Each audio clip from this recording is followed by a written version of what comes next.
नमस्कार। घटना चक्र बुक वीडियो के इस शैक्षणिक मंच पर आपका स्वागत है। हमारा उद्देश्य है ज्ञान को सरल, स्पष्ट और सुलभ रूप में आप तक पहुंचाना। आइए आरंभ करते हैं अध्ययन और सफलता की इस यात्रा को। नमस्कार। कभी सोचा है कि कैसे बस एक छोटा सा शब्द पूरे सेंटेंस का मतलब, उसका पूरा फील ही बदल सकता है? आज हम हिंदी ग्रामर के उन्हीं जादुई शब्दों यानी क्रिया विशेषणों की दुनिया में चलेंगे। चलिए देखते हैं ये कैसे वाक्यों में जान डाल देते हैं। जरा सोचिए, क्या सच में एक अकेला शब्द पूरी कहानी का मिजाज बदल सकता है? मतलब हमारे महसूस करने का तरीका तक बदल सकता है। चलिए इस सवाल का जवाब ढूंढते हैं। अब इस वाक्य को देखिए, वो आया।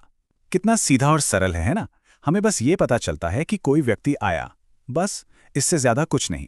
लेकिन अब देखिए, बस एक शब्द अचानक जोड़ने से क्या होता है। वह अचानक आया। अब इस वाक्य में एक सस्पेंस है, एक कहानी है।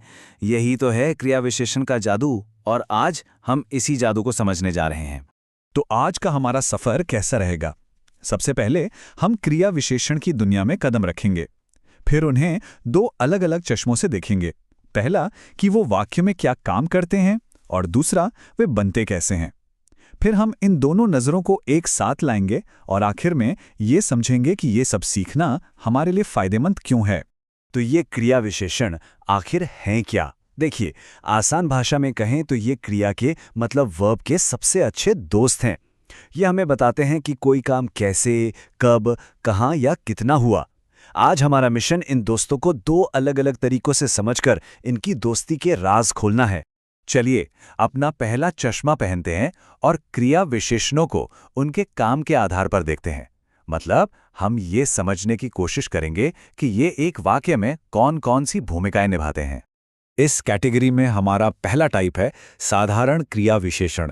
जैसा कि नाम से ही पता चल रहा है, ये बहुत ही सीधे साधे होते हैं और वाक्य में अकेले ही अपना काम करते हैं, जैसे कब, जल्दी, वहां। इन्हीं किसी के सहारे की कोई जरूरत नहीं होती। अच्छा, अब बात करते हैं संयोजक क्रिया विशेषण की। इन्हें आप वाक्यों के मैच मेकर समझ सकते हैं। ये दो आइडियाज या सेंटेंस के दो हिस्सों को एक साथ लाते हैं और अक्सर जोड़े में काम करते हैं ताकि एक गहरा रिश्ता बन सके। ये उदाहरण देखिए, कितना मजेदार है। यहाँ जब और तब एक टीम की तरह काम कर रहे हैं। वे सोने के दो कामों को ऐसे जोड़ रहे हैं कि एक के बिना दूसरा अधूरा लगता है। यही तो है संयोजक क्रिया विशेषण की खासियत। और इस लिस्ट में आखिरी हैं अनुबद्ध क्रिया विशेषण। ये शब्दों के हाइलाइटर की तरह हैं। इनका काम किसी बात पर जोर देना और उसे और भी जरूरी बनाना है। शब्द जैसे तक, भर, भी वाक्य में एक अलग ही दम भर देते हैं। तो एक बार जल्दी से देखते हैं हमने क्या सीखा। प्रयोग के आधार पर हमारे पास 3 खिलाड़ी हैं। साधारण, जो अकेले खेलते हैं, संयोजक, जो टीम बनाते हैं, और अनुबद्ध, जो खेल में जान डालते हैं। अब जब हम ये समझ गए हैं कि ये क्रिया विशेषण क्या करते हैं, तो चलिए अपना दूसरा चश्मा पहनते हैं और ये देखते हैं कि ये बनते कैसे हैं, मतलब इनकी बनावट कैसी होती है। इस कैटेगरी की शुरुआत होती है मूल क्रिया विशेषण से। ये भाषा के असली ओरिजिनल्स हैं, जो किसी और शब्द से मिलकर नहीं बने हैं। ये अपनी पहचान खुद बनाते हैं, जैसे फिर, दूर, और हाँ, हमारा वही पसंदीदा शब्द अचानक। आगे बढ़ते हैं यौगिक क्रिया विशेषण की ओर। यौगिक का मतलब ही है मिला जुला। ये क्रिया विशेषण दूसरे शब्दों के साथ मिलकर एक नई पहचान बनाते हैं, जैसे मन और से मिलकर बनते हैं मन से।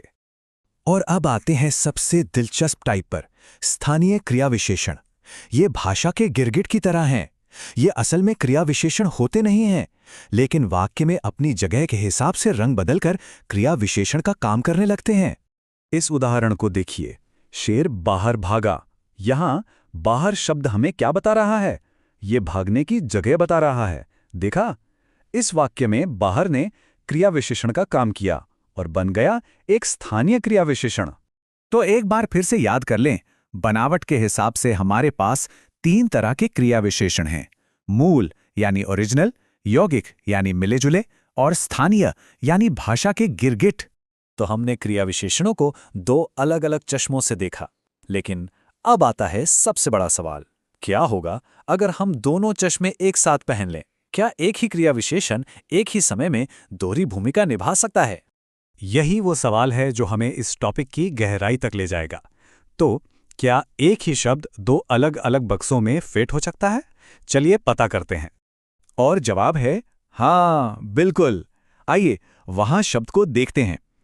अगर हम अपने पहले चश्मे से यानी प्रयोग के आधार पर देखें तो ये एक साधारण क्रिया विशेषण है, क्योंकि ये अकेले काम करता है। ठीक है, अब दूसरा चश्मा पहनिए, यानी रूप के आधार पर। इससे ये एक मूल क्रिया विशेषण है, क्योंकि ये एक मौलिक शब्द है। तो देखा, एक ही शब्द एक ही समय में दोहरी पहचान रखता है। हो सकता है कोई सोचे इन सब वर्गीकरणों का, इन कैटेगरीज का क्या फायदा? देखिए, ये सिर्फ ग्रामर के नियम याद करना नहीं है, ये भाषा को बेहतर ढंग से समझने और इस्तेमाल करने की कला सीखने जैसा है। तो आज की बातचीत से 3 बड़ी बातें हम अपने साथ ले जा सकते हैं। पहली, व्याकरण जो है वो भाषा का एक तरह से नक्शा है जो हमें रास्ता दिखाता है। दूसरी, सही शब्दों का चुनाव हमें एक बेहतर कम्युनिकेटर बनाता है। और तीसरी, किसी भी चीज को अलग अलग एंगल से देखने से हमारी समझ बढ़ती है, सिर्फ भाषा में ही नहीं बल्कि जिंदगी में भी। और अब मैं इस बातचीत को एक सवाल के साथ खत्म करना चाहूंगा। भाषा के नियम बनाता कौन है? हम लोग जो इसे हर दिन जीते हैं और बदलते हैं, या फिर व्याकरण जो इसे नियमों में बांधने की कोशिश करता है? इस पर जरूर सोचिएगा।